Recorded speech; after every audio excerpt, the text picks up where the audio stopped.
Uh, Students, we are going to revise chapter number 2, which is whole numbers. So let us start. Okay, children, what are natural numbers? Natural numbers are the numbers that we have been, hearing since childhood. 1, 2, 3, 4, 5, 6, 7, 8 and so on, till wherever the number goes. These numbers are known as natural numbers. Now, so what are whole numbers? Whole numbers are nothing but, in natural numbers, if you add a 0, 3, 4, 5, 6, 7, 8 like that, then it is known as whole numbers. In natural numbers, just add a 0, they become whole numbers. Till infinity, these numbers keep on going on. So now 0 is also a whole number. Now let us see what is predecessor and successor. Predecessor and successor is nothing but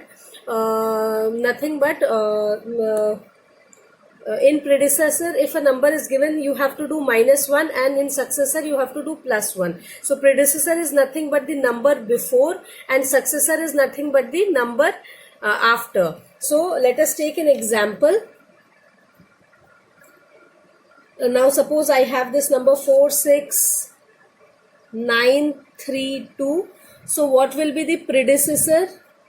Predecessor of this number will be, just add one digit to it. So what you will get? This is 32. So you will get 33. 963. Predecessor is -1. So 9646931. You do -1. Successor is nothing but you do +1, or it is the number next. So what will be after 932? It will be 933. So it will be 46933. You add one number, that is nothing but successor. In predecessor you do -1, in successor you do +1. In predecessor you do -1, in successor you do +1. Now let us see what are number line. Okay, number line is nothing but a way to represent your numbers on a number line, like a scale, right? So let's see how do you do addition on a number line. Example I will take is 3 plus 4. 3 plus 4, you all know it is 7. So let us see how do you add on a number line. So I start from 1, 2, 3, 4, 5, 6, 7, 8, 9. It can go on and on till infinity, right? So 3 plus 4 is equal to 7. So addition is nothing but you have to jump forward or move forward. So here we will start with 3 and we will jump 4 times in forward direction. So 1 jump, 2 jump, 3 jump, and 4 jump in forward direction. So what do you get? You get 7. So here you get 3 plus 4 is 7. Now similarly, now we will see how do you do subtraction on number line. Subtraction, suppose if I take an example, 8 minus 4 is equal to 4. So we'll draw a number line, 0, 1, 2, 3, 4, 5, 6, 7, 8, 9, 10, and it can go on, so on. So what we will do here, we will start from 8, and for subtraction you will do backward jumps or backward move. So how many times you will move backward? 1, 2, 3, 4 in backward direction.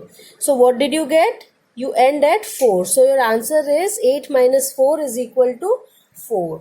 Now How do you represent multiplication on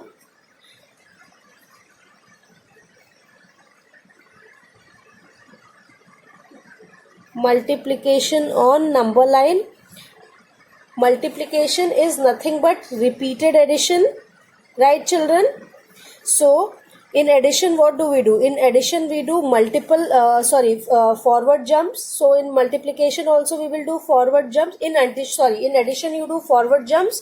So in multiplication also you will do forward jumps. But there is a difference. Now suppose you want to represent 3 into 4. Now let us take a number line. We'll start 0, 1, 2, 3, 4, 5, 6, 7, 8, 9, 10, 11, 12 and so on. So in multiplication, how do you do? We start from 0 and then we take 3 units of how many jumps? 4 times we will jump in forward, because forward direction, because it is repeated addition. So we will jump 3 units of how many jumps? 4 jumps. So 1, 2, 3, again 3 unit. 1 unit is of 3 numbers, and 1 jump, 2 jump, again 3 jumps, 3rd jump and 4th jump. So what do you get? 12. So hence 3 into 4 is 12. This is the way you do multiplication on number line. Now next topic is, let us see the next topic, that is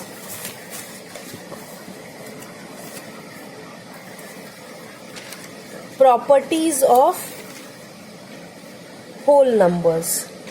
Whole numbers have certain properties. We will revise them. So first property, children, do you remember what it is? It is closure property. So what does closure property mean? If you have 2 whole numbers, then if you add or multiply these 2 numbers, then you will get whole number. That is, if you add or multiply 2 whole numbers, the answer is also a whole number. So let us take an example. Now 4 plus 2 is equal to 6. 4 and 2 are whole numbers and 6 is the answer we get. This is also a whole number. So addition is addition is true for closure property. Now same you take 4 into 2 is equal to 8. 4, 2 are whole numbers. 8 also we get whole number. So multiplication is also true for closure property. Now let us take an example for this thing, for multiplication. For subtraction. Now if we take 2 whole numbers, suppose 2 minus 4, it is not 2, it is minus 2. So this is not whole number. So for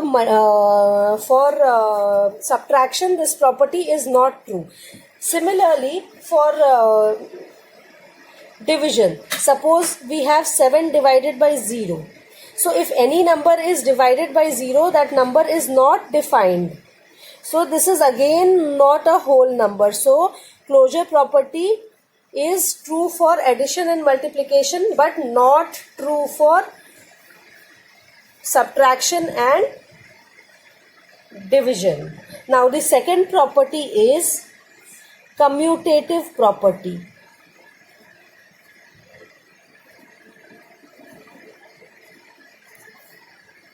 Commutative property. So what is commutative property? Okay. Suppose if I take example like this, A plus B is equal to B plus A.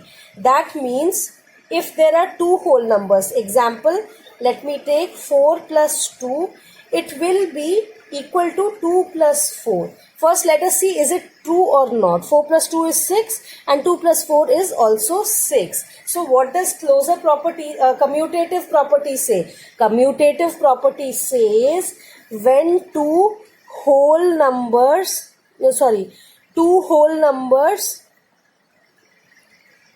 can be multiplied or added in any order. Can be multiplied or added in any order. Any order. We will check for multiplication also. 2 into 6 is equal to 6 into 2. That is what the commutative property says.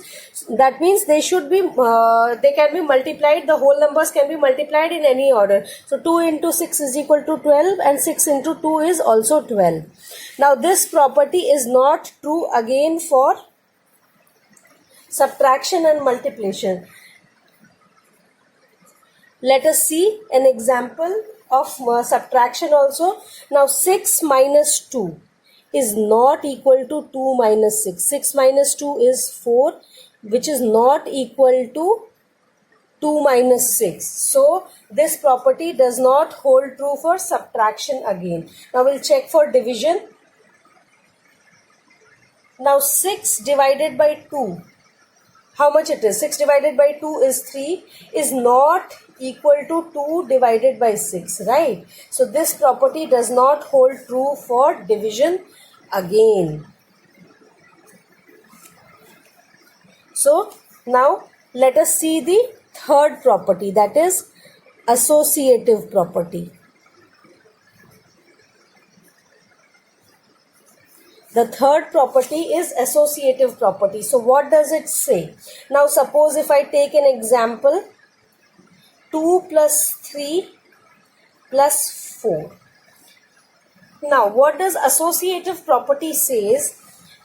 If I group this numbers 2, 3 and 4 like this, 2 and 3 if I make a group and add the third number 4, it should be equal to, if I make different pairs. Suppose if I make here pair of 3 and 4. So associative property is nothing but you can rearrange these two numbers in any way. Here I have taken pair of first two numbers, but on right hand side I have taken pair of second and third number. So let us check if it is true or not. So 2 plus 3 inside bracket is, first we will solve this. This is 5 plus 4 is equal to 9. Now let us check this. 2 plus 3 plus 4 is 7. That is equal to 9. So it is true for addition. Now we will check again. This is addition. We will check for multiplication. Multiplication will check with the both same numbers 2, 3 and 4. Now we'll make pair of these two numbers. So answer will be 2 into 3 is 6 into 4 is equal to 24. Now let us check the same number for right hand side, 2 into 3 into 4. Now we will make pair of 3 into 4. Let us check, is it true or not? 2 into 3 is 3 4s is 12. So 2 into 12 is again 24. So this property, associative property, holds true for addition and multiplication. Now coming to the fourth and the last property. Now fourth property is the distributive property. Children, do you remember what is distributive property? Distributive property, this is the last property. Okay, in this property, what do we say? In this property, we say multiplication over addition. Multiplication over addition. So what is multiplication over addition? It means if you have A into B plus C, right? A into B plus C. So how do you solve such kind of problems? First you have to solve the numbers inside the bracket. You have to treat this as a single unit. So solve this inside the bracket and then multiply with A. But according to distributive property, easier way of calculation is first you will multiply A with B, A into B, and then with C. A into B and then A into C. Let us take example. Now 4 into 2 plus 1. So here, how can you do? 4 into 2 plus 4 into 1. That is 8 plus 4 is equal to 12. But this problem is simple, isn't it? You could have done simply also, right? 4 into 2 plus 1 is 3. So 4 3s is 12. Directly you could do. But this problem, distributive property, it makes the calculation easier. So here we did smaller number, but while solving problems we will get bigger number. So let us take a example of a bigger number. Suppose we have 728 into 101. Now this is difficult to find, right? 728 into 101. This is difficult if you have to do it, do it without actually doing the multiplication. So first we will distribute this number. 72 into 101 can be written as 100 plus 1, and then 728 will get multiplied with 100, 728 into 100, and then it will get multiplied with 1. So 728 into 1. So this number 728 gets distributed to both the numbers. So 720, this will become 72800 plus 728. So what will be the answer you will get? Answer will be 28. 7 plus 8 is 3. 73,583. So now children, tell me, this was the easier way to multiply by making this number simpler, or simply this was this way, which is the method to multiply easier? This, right? So distributive property, nothing but it makes the calculation easier. So this was the last property. Now we'll see another. You remember, children, what is additive identity? Additive identity or